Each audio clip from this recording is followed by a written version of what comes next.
Sabaha everybody, and welcome back to the channel. Today I'm going to share with you guys my list of things that I liked and the things that I did not like about the brand new Apple Watch Series 4. I've been using it for the last couple of weeks with the iPhone XS Max, and I feel like I know it enough to be able to share with you guys my opinion of this watch and should you actually upgrade to this watch. This is TK. Let's check it out.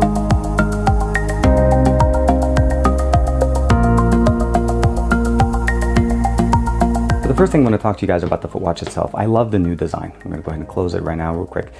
The watch itself still has a very small footprint. We now actually have a bigger display, a 1.7-inch display. So it's a slightly bigger display on the same form factor. We have definitely really nice colors. There's additional options. The bands are supported all the way from Series 1. The new sensor on the bottom is definitely very accurate, and we also now have a drop detection as well. In case there's somebody that falls on the ground and they're not able to move, the watch will initiate an emergency call. The digital crown has been upgraded with a new haptic motor, or kind of like a vibration motor, to make it feel like it's running and actually like as if it's an actual dial that you're spinning. We still have the initiation button on the top, a microphone, as well as the speakers. This is great for swimming. I did another video for you guys, and I'll link that in the description below, showcasing the benefit of how easy it is to go swimming with this watch and all the benefits there.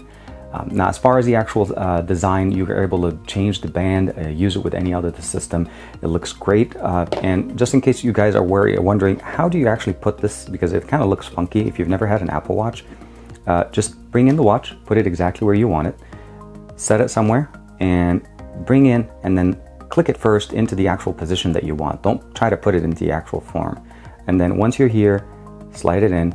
And then at that point, you have that nice tuck fit, and it looks really good on your wrist. Using it on the phone requires the Apple Watch application. You can go in there and of course customize it, change the name of it. This is the aluminum 44mm casing one that I shared with you guys, and you can pair another one if you'd like. You can go into the faces and customize them. So in here, this is the one I'm going in. I can customize the color. I can go in here and change all the little options that we have here that we were clicking on them. Here on the watch, you can click in, go into your rings. You can go into the timers that you have here, world clock right there on the bottom, and as well as the fact that you can go into, obviously, the index, all of the stuff, weather, and you can customize them here, and then it'll update to the watch, of course. Now, you have Face Gallery, which gives you access to all the galleries, the face watches that you're able to get. You can get additional applications directly from the App Store. Of course, you can search. But again, very functional, very easy to use, and very simple.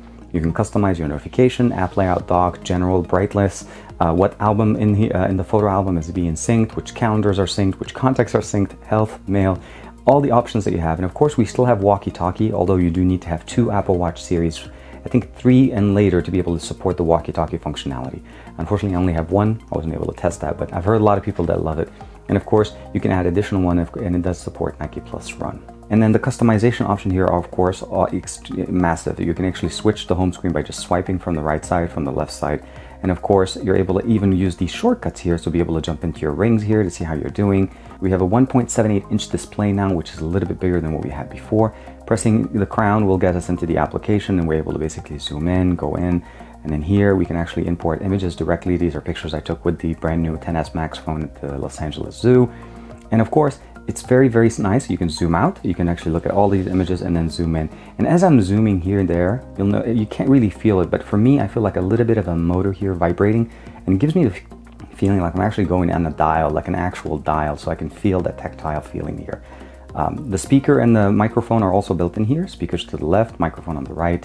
This is great for swimming. This is great for doing many, many activities. And again, the activity tracker has been really one of the best features here. Sorry, it locked itself again. One of the best features on this watch.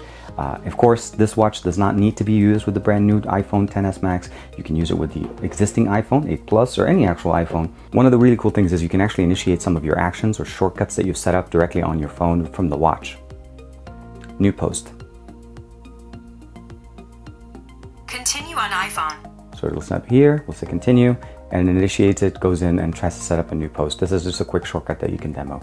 And of course, you can customize all your shortcuts directly within the system by either downloading the shortcut application or as well managing it from your settings tab.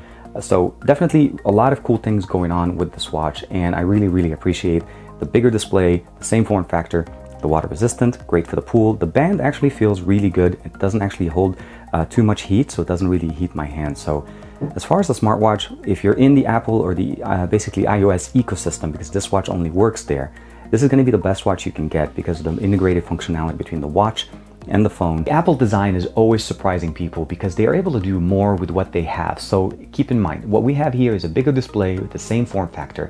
We have better detection, better sensors, better feeling haptic feedback as far as the digital crown and initiation of Siri. And of course, using shortcuts directly from the watch Siri onto the phone is really nice. And especially if your phone is unlocked, it's on the table, you can initiate it and just start using it. And now I showed a very simple one that opened up a Twitter post, but you can obviously use other shortcuts as well. I think the battery life is really good, about 3 days solid for me. That's really with mixed usage. If I really push it, I usually go about 2 days, but having it, the ability to not have to worry about water, going into the pools, swim tracking, all of those things, it was a lot of fun to use. The only thing I would have wished is the ability to use this with other ecosystems. Unfortunately, you can't. It's pretty much an Apple iOS system. So if you're there, this is going to be the best. It's not the only option. You are able to use, let's say, the Galaxy Watch or even a TicWatch that work on both Android as well as iOS.